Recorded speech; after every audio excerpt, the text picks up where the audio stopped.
assim o professor João Manuel abre aspas para ele, né? Resta a crescente redundância do trabalho vivo. Outra tendência fundamental, a desvalorização do trabalho. Ele continua. O que retornou com força total. Percebe? Ele não está falando de 2022, ele está falando de 99. E aí ele continua. O desemprego estrutural,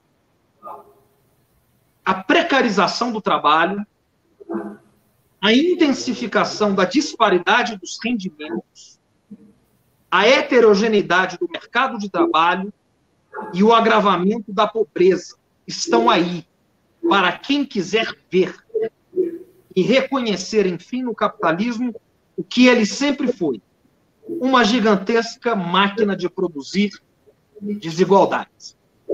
Então, o professor João Manuel, ele sempre ilustrava que o capitalismo, ele se o bicho ficar solto, ficar fora da jaula, é isso que ele produz. Professor João Manuel, antes de passar a palavra para o Nassif, eu não vou falar mais hoje, a minha cota é essa. Como está o seu país, professor João Manuel? Como vai o Brasil e para onde nós vamos? Muito obrigado pela sua presença. Primeiro, eu quero saudar o Nassif. Uma boa noite para o Nassif. Boa noite, professor. Muito prazer em vê-lo, assim de longe, mas recebam um forte abraço. E muito obrigado pelo convite. O Brasil vai muito mal, né? Muito mal. Porque o que acontece? Eu agora estou fazendo um livro que eu devo terminar, eu vou inventando moda e tudo, né, com 2 assistentes meus. Eu estou fazendo um livro sobre o último século, retomando a tradição do pensamento latino-americano, do Gilberto Freire, seja qual for a tendência, não interessa. É uma reflexão histórica, histórico-estrutural, eu diria. Se você pegar o Brasil em 1920, era um horror.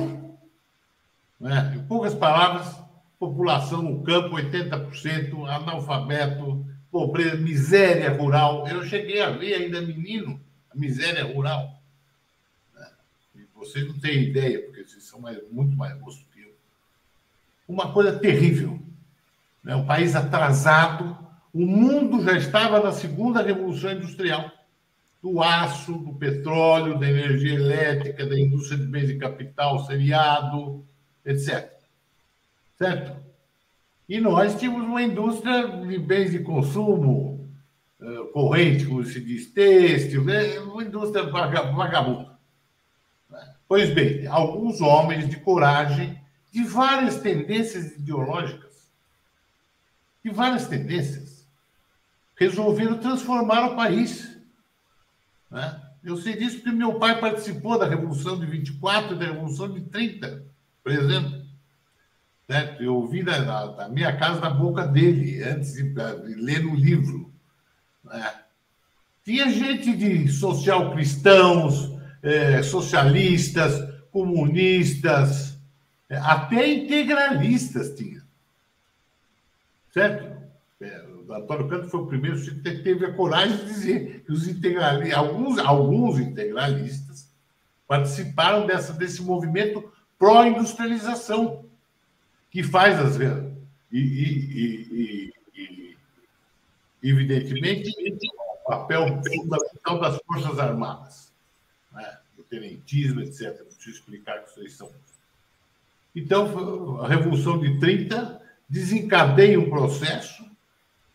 Primeiro, evidentemente, corta as asas do complexo cafeeiro, que não era só o fazendeiro, era o fazendeiro, o banqueiro, o comissário de café, certo? Corta as asas, o Getúlio, só para você ter uma ideia da grandeza deste homem, que não foi perfeito, porque fez coisas que a gente não concorda. Aos 14 anos, eu descobri um discurso dele de formatura do ginásio, onde ele diz: o nosso problema é petróleo e energia. 14 anos de idade. Ele tinha um programa, claro, de industrialização. E a industrialização foi feita. Eu não vou aqui entrar em detalhes, porque vai chatear todo mundo aqui. Certo? E foi feita e é o maior êxito de industrialização no século XX, o Brasil. Até aquele momento, até, vamos dizer, o começo dos anos 70. Evidentemente, qual é o problema depois? Então, em 40 anos, digamos, de 22, 50 anos até 72, 70, qualquer coisa, a história não tem datas absolutamente fixas. Em 50 anos, nós transformamos um país com problemas, com desigualdade, com tudo, mas era um país promissor, alegre. É o país da minha adolescência e do começo da minha juventude. Era um país onde as pessoas tinham esperança